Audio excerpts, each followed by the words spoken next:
this is tarot of the week for, I think it's September 15th through the 22nd. And what you are seeing here on the bottom of the deck is the Three of Cups. And I feel like the way that this particular card is portrayed is important. Look, you've got three people that are like really each other's people. And they're not even necessarily people. They're not the same species. They may not necessarily on the surface have something in common, but there's an emotional underpinning that brings them together, and they're in. And it's almost as though there's a larger outer gathering that's going on.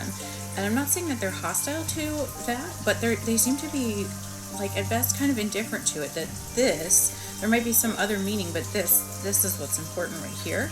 So there may be something to that for you, that you're finding your position within another group of people that may have a different mission than the initial reason for bringing you together.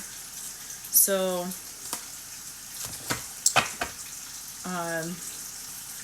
could be like there's a wedding, but you're not really like paying attention to that. You're paying attention to your like mini high school reunion going on, or something like with that energy. Let me see what else. Eight of Swords. So there may be some way that you're feeling trapped in your head about this, or about something. How does this weigh in justice? You may have, I don't want to say enemy's kind of a strong word, but you may have common goals. Yeah, possibly commonalities with people who have wronged you, with the other people that you're meeting in the Three of Cups. And I think the people that you're meeting in that little group, those are going to be your people. So, I mean, use your discernment, look for signs of trustworthiness. But I think that this is a very positive thing. It almost feels like a mini meeting or something. Eight of Pentacles, this could be the workplace, yeah. It could also be family with this particular eight, that you are finding some kind of pleasure in your craft, sharing with others. And the work isn't necessarily something that you're going to make money on. I mean, perhaps this person's a professional pumpkin carver, but it may just be something that you're enjoying for its own sake. Queen of Wands. Yeah, there is, and this came up last week too with a different deck, that you're pulling in allies. And it's very fire this time of year with the sunflowers. It feels very relevant, very current. And there is, again, this black cat energy with that card where it's like, ooh, oh, did I knock something important to you off of the shelf? Like, there's a little bit of mischief involved, but it's like positive mischief. I am really digging this. So I feel like the Eight of Swords might have been how you were feeling up until now. And as you start to meet those people, you may feel beleaguered, but I feel like you're going to feel less on your own about the serious issues that you've been facing. You're tired. I think that's part of it. The Eight of Swords may be that you're feeling trapped because of a schedule, perhaps, or some kind of conflict. You just kind of got a lot on your plate right now. Yeah, these look like maybe bad actors in your life. And I think if this reading is for you, this is a collective reading, so if it doesn't fit, scroll. But if it is for you, like, I feel like you know what this is. You know who these people are, right? So this is definitely almost feeling like it's continuing the theme from last week. And I think with that Three of Cups, though, that is where your pathway is forward in this situation. Yes, the Three of Pentacles, too. It will prove productive for you because you're working together. And again, these spiders, they're not the same. They've come from different backgrounds, different species.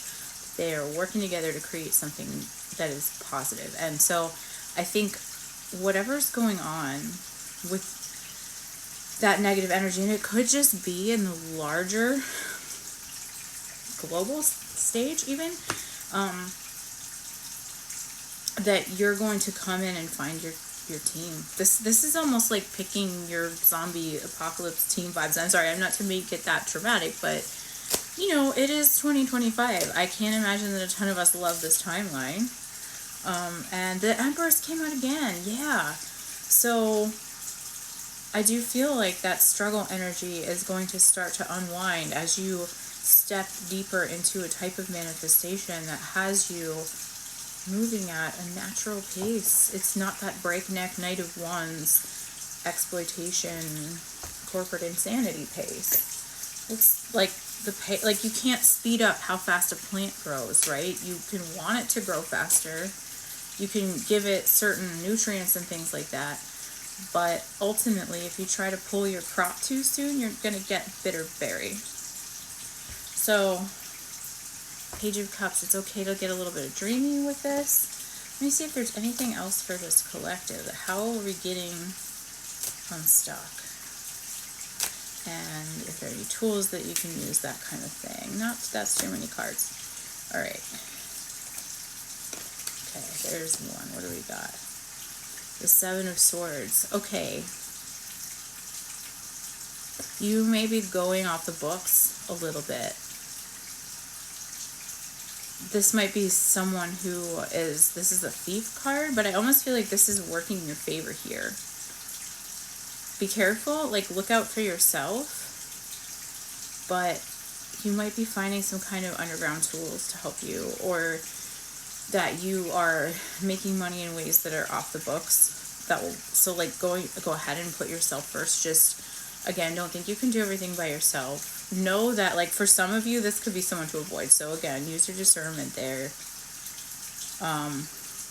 Four of Wands, it's okay to rest a little bit. Okay, I'm hearing that's not as much for this collective. You're busy, but I think you're moving at a sane pace. With the Star, so it's like, okay, I want one more card. This is interesting.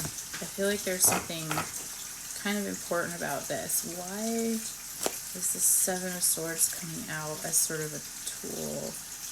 Two of Wands. You're going to have to decide how you proceed through this labyrinth. At this particular Two of Wands, she's looking out at a map, looking over her path. So there may be something to the art of labyrinth walking to get a decision made.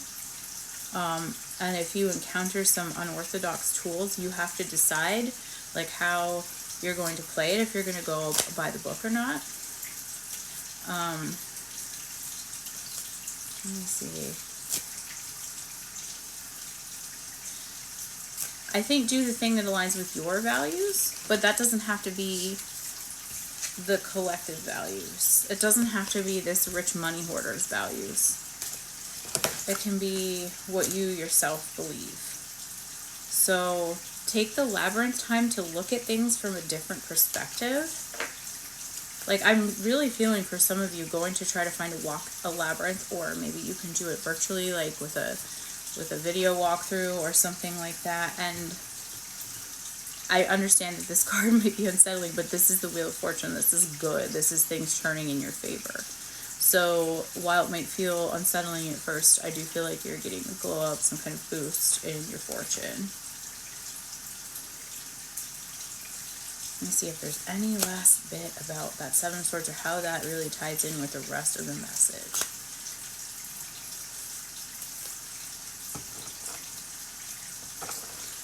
Yeah, I think it's about using your judgment, right? Because the step after the 7 is the 8, so you don't want to feel stuck in your head about it.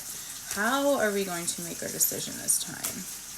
Because a lot of this is really like how you choose to proceed. Four of Pentacles. Okay, so this might indicate taking that risk, doing something a little bit out of the box. So let me know how this week goes for you. This is interesting.